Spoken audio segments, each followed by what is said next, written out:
Howdy, kids. Whoops.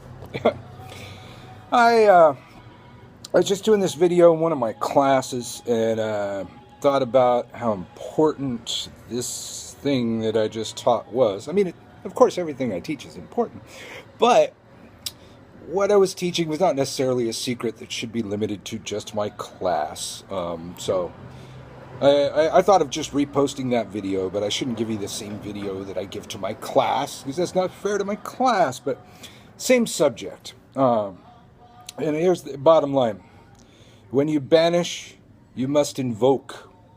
This is something I knew when I was a kid. All witches knew that. That's the difference between some forms of magic, is a witch not only knows what works, he knows why it works. He knows the natural patterns of the universe, the laws of nature, if you will. And physics even recognizes what I'm about to say. Nature abhors a vacuum. Now, like I oft say, during my lifetime in the craft, the New Age movement came along.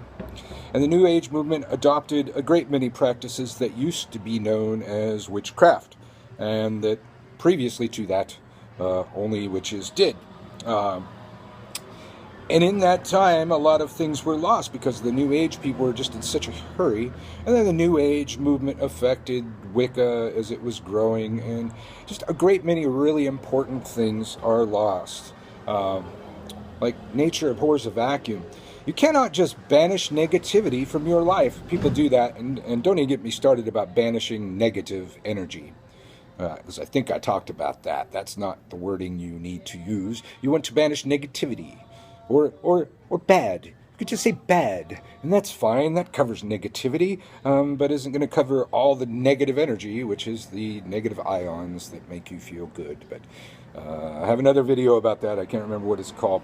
But this one it's a major fuck up that I see people doing. They're banishing a bad thing out of their lives, and they leave a hole.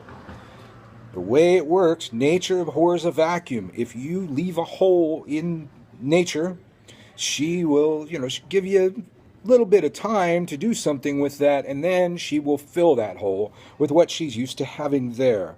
And in reality, I own a witch store. It would, if I was just about making money, it would behoove me not to tell anybody this, because you're going to be constantly cleansing your house.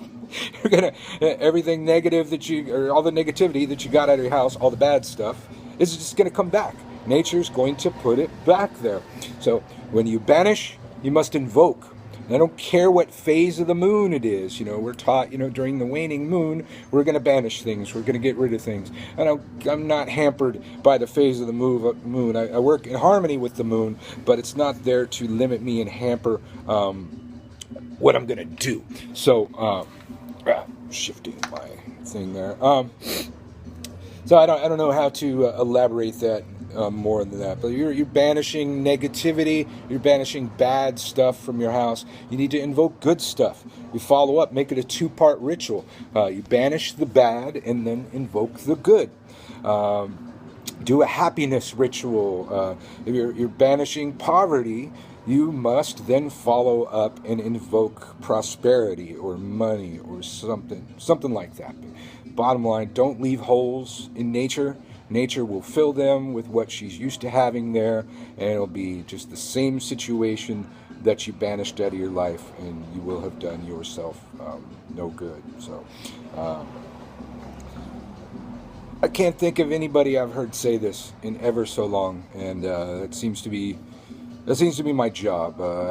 Good long-term memory, not really good short-term memory, but I'm okay with that. But I remember all the practices that I grew up with, and remember that they were lost along the way. And I remember how they were lost. And it was New Age.